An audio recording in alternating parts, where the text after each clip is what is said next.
Hello मित्रों, good morning. स्वागत है आपका हमारे यूट्यूब चैनल यूपीएससी वाला एस्पिरेंट में। मित्रों, मैं हूं सुरेश कुमार और आज हम बात करने वाले कैलेंडर के टॉपिक के कैलेंडर का अपना टॉपिक चल रहा था। उससे पहले हमने इससे पहले डाइस का जो टॉपिक था वो पूरा कंप्लीट किया है। अभी जो हम रीजनिंग की बात कर रहे हैं, जो कोई भी एग्जाम की तैयारी कर रहे हैं, सीसेट के लिए भी इंपॉर्टेंट, अगर आप यूपीएससी की तैयारी कर रहे हैं तो सीसेट के लिए भी इंपॉर्टेंट है। हर साल यहाँ से क्वेश्चन बनते हैं। इसके अलावा आप सीईटी यानी कॉमन एलिजिबिलिटी जो टेस्ट है राजस्थान में एग्जाम होता है, उसके लिए भी इंपॉर्टेंट है। किसी भी प्रकार की आप रेलवे की किसी भी ए टू जेड एसएससी सीजीएल तक की जो आप तैयारी कर रहे हैं तो रीजनिंग ऐसा सब्जेक्ट है जो कोई भी एग्जाम में आपको काम आ जाएगा। लेकिन सबसे पहले सबसे डिफिकल्ट एक टॉपिक रहता है कैलेंडर। मित्रों, कैलेंडर में हम एक टाइप मैंने आपको बता दिया था। अब बात करते हैं कैलेंडर के क्वेश्चन को कैसे सॉल्व करना है। तो सबसे पहले मित्रों बात करूँ तो कैलेंडर का एक टाइप मैंने बता दिया था। उस पर सबको सबसे पहले ये बताया था कि नॉर्मल ईयर और लीप ईयर में क्या अंतर होता है। तो एक बार जल्दी से रिवाइज करा देता हूँ थोड़ा सा, उसके बाद आपको पूरा एक वीडियो इससे पहले मैंने डाला है, वो वीडियो आप एक बार जरूर देखें ताकि ये अगला टॉपिक जो स्टेप बाय स्टेप हम चल रहे हैं वो आसानी से आपको समझ में आ जाए। मित्रों, इससे पहले मैंने बताया था कि जो लीप ईयर कैसे होते हैं। मित्रों, लीप ईयर होता है, लीप ईयर को ज्ञात करने के लिए मैंने बताया था कि जो अगर कोई डिजिट दी हुई है, जैसे 4 अंकों की डिजिट दे रखी है, ठीक है मित्रों, मान लो 4 अंकों की डिजिट दे रखी है, तो पीछे की जो 2 डिजिट हैं उसको 4 से डिवाइड करेंगे। अगर वो डिवाइड हो जाती हैं, पूरी तरह से डिवाइड हो जाती हैं तो वो लीप ईयर हो जाएगा। अगर नहीं होती हैं तो वो नॉर्मल ईयर हो जाएगा। अगर पूरी तरह डिवाइड नहीं होती हैं तो वो क्या हो जाएगा, नॉर्मल ईयर है। ठीक है मित्रों, अगर पूरी तरह से डिवाइड हो जाती हैं, ठीक है, तो उसे हम क्या कहते हैं, लीप ईयर, हम जिसे हिंदी में कहते हैं अधिवर्ष। ठीक है मित्रों, जैसे कि 2024, ठीक है, इसको 4 से डिवाइड करेंगे तो क्या मित्रों ये हो जाएगा, लीप ईयर हो जाएगा। 2022 तो ये नॉर्मल ईयर हो जाएगा। ठीक है मित्रों, और इसमें बताया था कि नॉर्मल ईयर में जो डे की संख्या होती है वो 365 डे होती है। ये बेसिक आपको ध्यान होना चाहिए। और लीप ईयर में 366 डे होती है। इसमें मैंने बताया था फरवरी होती है वो 29 की होती है, और इसमें फरवरी होती है वो 28 दिन की होती है। इतना आपको ध्यान रखना है। अब अगले स्टेप हम बात करेंगे कि लीप ईयर के बारे में, और जो प्रश्न सॉल्व करते हैं, प्रश्न उसमें कैसे सॉल्यूशन निकालते हैं, उसका कैसे आसान तरीके से बिना मार्कर पेन हाथ में लिए, आपको पेंसिल हाथ में लिए एग्जाम में क्वेश्चन 5 सेकंड में हो जाएगा, ऐसी ट्रिक की हम बात करेंगे। ठीक है, तो यहाँ तक मैंने बताया था। अब बात करते हैं मित्रों, एक छोटा सा आपको मैं बताऊँ कि अगर कोई आपको कैलेंडर का आता है तो कैलेंडर में आपको एक प्रश्न कोई भी सॉल्व करते हैं, उसमें एक आपको जरूरत पड़ेगी ऑड डे की, यानी कि विषम संख्या की। तो उसके बारे में बात करते हैं। तो नंबर ऑफ ऑड डे क्या होता है, सबसे पहले आपको जानना है नंबर ऑफ ऑड डे, यानी विषम दिनों की संख्या। ठीक है मित्रों, विषम दिनों की संख्या क्या होती है। तो विषम दिनों की संख्या मित्रों ये होती है कि अगर कोई मान लो कोई ईयर दे रखा है, अगर कोई ईयर दे रखा है या अगर कोई दिन दे रखा है, तो उस दिन में अगर 7 का आप डिवाइड करते हैं, 7 का ही क्यों डिवाइड करते हैं, यानी 7 से ही क्यों डिवाइड करते हैं, उसका भी रीजन है। मित्रों, कोई सप्ताह होता है 7 दिन का होता है अपना। ठीक है, सप्ताह कैसे, यानी संडे से वो शुरू करते हैं तो संडे, ठीक है मित्रों, संडे से लगाकर अब सैटरडे तक की बात करेंगे मित्रों तो वो 7 दिन का होता है। ठीक है मित्रों, तो ये 7 दिन होता है। तो 7 दिन, इसलिए 7 दिनों को हम क्या करते हैं, किसी भी दिन में डिवाइड करते हैं। अगर वो 7 दिनों से, अगर 7 से डिवाइड करने पर जो शेष जो बची हुई संख्या होती है उसे हम क्या कहते हैं मित्रों, ऑड डे कहते हैं। जैसे मान लो कोई बात करते हैं कि नॉर्मल ईयर है 365 डे होता है मित्रों। ठीक है, 365 दिन होता है। अगर इसमें मैं 7 से डिवाइड कर दूं तो उसका कितना हो जाएगा, ऑड डे 1 हो जाएगा मित्रों। अगर मैं लीप ईयर हो जाएगा 367 या 366, इसमें मैं 7 से डिवाइड करूँ तो मित्रों यहाँ पर कितना हो जाएगा, ऑड डे 2 बचेगा। आप इसमें डिवाइड करके देख सकते हैं, आपका जो शेष बचेगा वो संख्या 2 रहेगी, इसमें 1 बचेगी। ऐसे मान लो कोई संख्या 8 दे रखी है, मान लो को महीने में जैसे 8 दिन है, ठीक है, 8 दिन है, 8 में 7 का भाग देते तो 7 का सप्ताह हो जाएगा, पीछे कौन सा हो जाएगा, 1 दिन। तो ये 1 दिन क्या कहलाएगा मित्रों, ऑड डे, यानी कि विषम संख्या। अब इस विषम संख्या का यूज यानी उपयोग कहां पर होगा वो आगे बताऊंगा, लेकिन आपको एक बार कॉन्सेप्ट क्लियर करना है कि अगर मैं नंबर ऑफ ऑड डे बोलूं या विषम दिनों की संख्या बोलूं तो आपको ध्यान होना चाहिए कि विषम दिनों की संख्या कहां से आई और कैसे आई। ठीक है मित्रों, अब बात करते हैं क्वेश्चन पर आते हैं कि क्वेश्चन कैसे सॉल्व करते हैं। मित्रों, एग्जाम में जैसे मान लो प्रश्न पूछा जाता है, सीधा सा कॉन्सेप्ट है, जैसे कि मैंने बता दिया, ये आपको ध्यान होना चाहिए। अब बात करते हैं, सीधा सा कॉन्सेप्ट है कि मान लो प्रश्न एग्जाम में पूछ लेते हैं कि 1 जनवरी 2022 को रविवार था, मान लो संडे था। ठीक है मित्रों, और प्रश्न आपको पूछ लेगा 31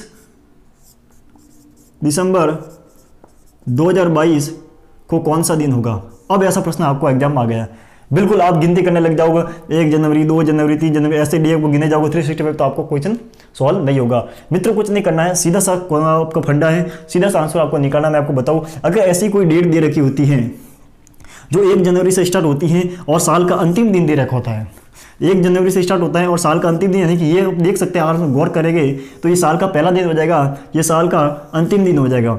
अगर ऐसा कोई हो कि अगर 1 जनवरी और 31 दिसंबर का कोई कॉन्सेप्ट आपको एग्जाम में पूछ ले, ठीक है, तो उसमें क्या करना है, अगर आपको ऐसा प्रश्न पूछ ले और 1 जनवरी का आप डेट दे रखी होगी, तो अगर नॉर्मल ईयर है मित्रों नॉर्मल ईयर कैसे पता करेंगे, पीछे की जो ईयर हो जाएगी उसमें देखें कि ये नॉर्मल ईयर है। अगर नॉर्मल ईयर है तो जो 1 जनवरी को जो डे होगा, मैंने अभी बताया था यहाँ पर संडे है, ठीक है, और 31 दिसंबर को जो दिन होगा वो सेम दिन होगा। क्या होगा मित्रों, मैंने क्या बोला है, 1 जनवरी यानी साल का पहला दिन पूछ ले और 31 दिसंबर यानी साल का अंतिम दिन पूछ ले, तो आपको क्या करना है, बताना है कि कौन सा दिन होगा। तो इसमें क्या करेंगे, जो पहला दिन दे रखा है 1 जनवरी का जो दिन होगा संडे, वही साल का अंतिम दिन होगा, यदि वो ईयर लीप ईयर नहीं है, यानी नॉर्मल ईयर है। यानी मेरा कहने का मतलब हो जाएगा वो साल में 365 डे है, ठीक है मित्रों।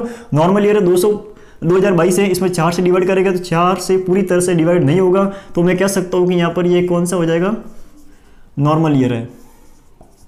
मित्र नॉर्मल ईयर है तो आपको ध्यान रखना है कि जो 1 जनवरी को जो दिन होगा वो 31 दिसंबर को भी वही दिन होगा, यानी मैं यहाँ कह सकता हूँ कि यहाँ पर संडे ही होगा। इस प्रकार से आपको सॉल्व करना है। तो अभी एग्जाम में आपको क्या याद रखना है, कोई सॉल्व नहीं करना। 1 जनवरी 2022 दे रखा है और आपको एग्जाम में पूछना है 31 दिसंबर 2022 को कौन सा दिन होगा। आपको देखना सबसे पहले साल का पहला दिन पूछा है, साल का अंतिम दिन पूछा है। आपको देखना है कि नॉर्मल ईयर है या लीप ईयर है। 4 से डिवाइड कर देंगे तो नहीं हो रहा है ये, तो मतलब नॉर्मल ईयर है। तो इसमें क्या करेंगे हम, जो 1 जनवरी को संडे था वही आंसर हो जाएगा यहाँ पर संडे, ठीक है मित्रों। अब ये कॉन्सेप्ट ऐसा हो गया। अब मान लो पूछ लें कि 1 जनवरी प्रश्न थोड़ा और घुमा सकता है और थोड़ा कंफ्यूजन हो सकता है आपको, तो उसको भी मैं आपको कंफ्यूजन थोड़ा दूर कर देता हूँ। हालांकि एग्जाम में प्रश्न ऐसा ही आते हैं, 2-3 टाइप के प्रश्न बनते हैं और लास्ट में बताऊंगा सबसे बढ़िया कॉन्सेप्ट जो अलग टाइप के, यानी कैलेंडर में 2 से ज़्यादा 4 टाइप के क्वेश्चन बनते हैं मित्रों। वो कैसे पूरे सॉल्व करोगे, लेकिन आपको लास्ट तक बने रहना है। मान लो कोई एग्जाम में प्रश्न पूछ लिया कि 1 जनवरी, मित्रों यहाँ पूछ लिया कि 1 जनवरी 2023 को मान लो संडे था, कोई भी दिन मान लो, ठीक है, संडे था। प्रश्न आपको पूछ ले 31 दिसंबर 2024 को कौन सा दिन होगा। अब मित्रों आपको घबराना नहीं है, पहले मैंने बताया था 2023 था, यहाँ पर भी 2023 था, अब यहाँ पर 2023 से 2024 हो गया, यानी 2 सालों के बीच में डिफरेंट पूछा है। ऐसा एग्जाम में प्रश्न आ जाता है। क्या करना आपको, मैंने पहले बताया था, पहला डेट का देखना है कि मतलब साल का पहला दिन है जनवरी है और लास्ट में दिसंबर है, यानी कि वही कॉन्सेप्ट लगेगा जो मैंने बताया था। अब पीछे देखना है लीप ईयर है या नॉर्मल ईयर है। सबसे पहले क्या करना है, 1 जनवरी 2023 को संडे है तो हम निकालेंगे 31 जनवरी, हम यहाँ निकालेंगे 31 जनवरी 2023 को कौन सा दिन होगा, यानी सबसे लास्ट में। तो मैं यहाँ पर सॉल्व कर सकता हूँ, यहाँ पर इसको एक बार यहाँ मैं बताऊँगा। तो 31 दिसंबर 2023 को कौन सा दिन होगा, तो मैंने बताया था सेम दिन है। यहाँ पर अगर 4 से डिवाइड करोगे तो ये लीप ईयर नहीं है, तो सेम दिन होगा, यहाँ पर संडे हो जाएगा मित्रों। क्या हो जाएगा, संडे हो जाएगा। अब आपको निकालना है, फिर आएगा 1 जनवरी 2024 मित्रों, एंटर करेंगे तो 31 दिसंबर को संडे था, तो 1 जनवरी को क्या हो जाएगा, मंडे हो जाएगा मित्रों, ठीक है, यानी कि सोमवार हो जाएगा आपको, ठीक है। अब 1 जनवरी से वापस हम निकालना है 31 दिसंबर 2024। अब इसमें यहाँ पर कौन सा दिन आएगा, तो अभी आपको यहाँ पर बताना है कि सबसे पहले देखेंगे कि लीप ईयर है या नॉर्मल ईयर है। ये देखना है कि लीप ईयर है या नॉर्मल ईयर। तो यहाँ पर देख सकते हैं मित्रों, ये एक लीप ईयर है, यहाँ से 4 से जब 4 से डिवाइड करोगे तो पूरी तरह डिवाइड हो जाएगा। तो यहाँ पर मैं कह सकता हूँ कि यहाँ पर कंटिन्यू रहेगा, आपको कंटिन्यू करना है। कंटिन्यू मतलब मंडे के बाद में कौन सा आ जाएगा, ट्यूसडे आएगा, यानी मैं यहाँ पर लिख सकता हूँ कि मंगलवार हो जाएगा। यहाँ पर क्या हो जाएगा मित्रों, मंगलवार, यहाँ पर ट्यूसडे हो जाएगा। तो कैसे करना है, अगर लीप ईयर आता है, एक आपको कॉन्सेप्ट में लिखा देता हूँ यहाँ पर साइड में, यहाँ पर कि अगर नॉर्मल ईयर है, नॉर्मल ईयर, ठीक है मित्रों, तो इसमें क्या करेंगे, सेम दिन होगा, सेम डे होगा, ठीक है, और लीप ईयर है तो इसमें क्या हो जाएगा मित्रों, कंटिन्यू, यानी कि +1 कर देंगे। जैसे यहाँ पर संडे था, संडे तो +1 मंडे हो जाएगा। अब यहाँ पर देखा था अपने मंडे था तो +1 करेगा क्या हो जाएगा, ट्यूसडे हो जाएगा। तो यहाँ पर कॉन्सेप्ट आपको ध्यान रखना है। सारा कॉन्सेप्ट मैं आपको एक बार ट्रिक के द्वारा बताऊंगा, पूरा एक मतलब एक लिख के बताऊंगा, लेकिन पहले आपको ये समझना है कि इस प्रकार से क्वेश्चन आपको सॉल्व करना है। दूसरा कॉन्सेप्ट, प्रश्न यहाँ से पूछ लिया, मान लो प्रश्न और भी घुमा सकता है, प्रश्न ऐसे कर सकता है मित्रों। एक और कॉन्सेप्ट मैं आपको ध्यान यहाँ पर बताऊंगा। अभी मान लो प्रश्न ऐसा पूछ ले मित्रों कि, तो अभी तक मैंने जो कॉन्सेप्ट बताया है उसको एक बार मैं आपको यहाँ पर एक समरी के रूप में बता देता हूँ कि सबसे पहले मैंने बताया कि लीप ईयर कैसे निकालते हैं, ठीक है मित्रों। लीप ईयर तो वो मैंने बताया था पहले वीडियो में, वो क्या या तो 4 से या फिर 400 से डिवाइड करना है, ठीक है। 2 कॉन्सेप्ट बताया था। दूसरा मैंने बताया है कि जनवरी, दूसरा मैंने बताया ऑड डे वाला कॉन्सेप्ट जो कि 7 से विभाजित, ठीक है। फिर जो शेष संख्या बचती है, शेष, ठीक है। उसके बाद में तीसरा मैंने कॉन्सेप्ट बताया है कि अगर जनवरी, 1 जनवरी से अगर कोई ईयर दे रखा है और फिर 31 दिसंबर का कॉन्सेप्ट है और फिर ईयर दे रखा है, तो उसको क्या करेगा, अगर सेम दिन है मित्रों, नॉर्मल ईयर है, मतलब नॉर्मल ईयर है, नॉर्मल ईयर है, तो उसमें आपको क्या करना है, सेम दिन आएगा आपका, ठीक है। यानी 31 दिसंबर को सेम दिन आएगा। अगर आपका लीप ईयर है, उस वर्ष अगर लीप ईयर है तो आपको +1 करना है। क्या करना है मित्रों, +1 या कंटिन्यू, मतलब संडे के बाद में मंडे है तो उसके बाद में ट्यूसडे, ऐसा करना आपको। तीसरा जो चौथा कॉन्सेप्ट है मित्रों वो मैं बताना चाह रहा हूँ। उसमें आपको ऐसे ध्यान रखना है कि अगर जैसा मैं बताऊँ कि डे, मंथ और ईयर ये दे रखा होता है मित्रों। अगर इसमें क्या होता है कि इस प्रकार के डेट दे रखी है, जैसे मान लो को 22 फरवरी 2022 ऐसा कोई डेट दे रखा है और डे सेम रहे, मंथ सेम रहे, सिर्फ ईयर में ऊपर नीचे हो जाए, कम ज़्यादा हो जाए, तो उसमें आपको क्या करना है मित्रों, क्या करना है, डे।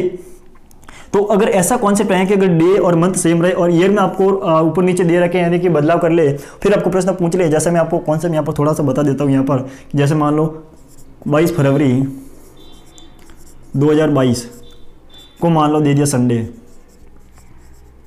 ठीक है। और यहाँ पर प्रश्न पूछ लिया कि 22 फरवरी 2023 को कौन सा दिन होगा, ऐसा एग्जाम में प्रश्न पूछ लिया। अब क्या करेंगे आप, वो वाला कॉन्सेप्ट तो आपको काम में आएगा नहीं। अब यहाँ पर क्या करना है कि अगर ऐसा दे रखा है तो जो फरवरी मैंने यहाँ पर बोला था ना कि ये डे सेम है, मंथ सेम है, सिर्फ ईयर में आपको बदलाव आया है और आपको प्रश्न पूछ लिया है कि 22 फरवरी 2023 को कौन सा दिन होगा, तो मित्रों कुछ नहीं करना है, कुछ नहीं करना है। आपको ऐसी कंडीशन आ जाए तो उसमें ध्यान रखना है कि अगर नॉर्मल ईयर होता है, ऐसे कंडीशन में अगर नॉर्मल ईयर होता है, यानी कि फरवरी 28 की होती है, नॉर्मल ईयर किसे कहते हैं, जिसमें फरवरी 28 की होती है, मैं यहाँ पर लिखा देता हूँ, फरवरी यदि 28 की हैं तो उसे हम क्या करेंगे, यहाँ पर +1 करेंगे। और यदि फरवरी 29 की हैं तो उसमें क्या करेगा, हम +2 करेंगे। फरवरी 29 की यानी कह सकता हूँ मैं यहाँ पर लीप ईयर है, तब सीधा सा कॉन्सेप्ट याद रखना है। अगर डे सेम है, मंथ सेम है, सिर्फ ईयर यानी वर्ष में ऊपर नीचे कर दे, यानी कि 22 पूछा था, 22 से 23, मंथ में डिफरेंट हैं, अलग अलग हैं, लेकिन डेट और डे और जो मंथ है वो सेम है। उसमें अगर आपको ऐसा प्रश्न पूछ ले तो उसमें क्या करना है, अगर नॉर्मल ईयर देखेंगे, फरवरी 28 की हैं तो उसमें +1 करेंगे और फरवरी 29 की हैं तो +2 करेंगे। बिल्कुल नहीं घबराना है। नहीं समझ में आया, अभी आपको एक एग्जाम्पल के थ्रू पूरा मैं सॉल्यूशन कराता हूँ। यहाँ पर मैंने बताया था, इसको मिटा देता हूँ मैं, ये कॉन्सेप्ट आपको याद रखना है, ठीक है। यहाँ पर मैंने बताया था 22 फरवरी 2022 को संडे था, ठीक है। इसको मैं यहाँ पर मिटा देता हूँ जिससे दिख जाएगा आपको, ठीक है मित्रों। ये आपको संडे था, 22 फरवरी 2023 को कौन सा दिन होगा, यहाँ पर प्रश्न आपको पूछ लिया। अब क्या करना है, 22 फरवरी 2022 को संडे था, 22 फरवरी 2023 को कौन सा दिन होगा। मैंने बताया था कि पहले फरवरी देखनी है, अगर फरवरी 28 की है तो +1 करेगा तो आपका आंसर हो जाएगा, और फरवरी 29 की है तो +2 करेगा, आपका आंसर हो जाएगा सीधा सा। तो देखेंगे 22 फरवरी, 23 फरवरी, 24 फरवरी, यानी यहाँ से 4 का डिवाइड करेंगे तो 4 से पूरी तरह से डिवाइड नहीं होता है, तो इसमें हम कह सकते हैं कि फरवरी 28 की है। तो फरवरी की मैं बात करूँ मित्रों, फरवरी 28 की है, ठीक है। तो इसमें हम क्या करेंगे, +1 करेंगे, यानी कि यहाँ पर आपका आंसर हो जाएगा मित्रों, प्लस में 1 करूँगा तो संडे के बाद में +1, यानी कि यहाँ पर आपका +1, यानी कि यहाँ पर हो जाएगा मंडे, यानी मित्रों यहाँ पर आपका सोमवार आपका आंसर हो जाएगा, सोमवार आपका आंसर हो जाएगा। मित्रों इसी प्रकार अगर मैं बताऊं कि अगर इसकी जगह 2024 दे रखा होता और यहाँ पर प्रश्न 2025 का पूछ लिया होता कि 22 फरवरी 2024 को संडे था, तो 22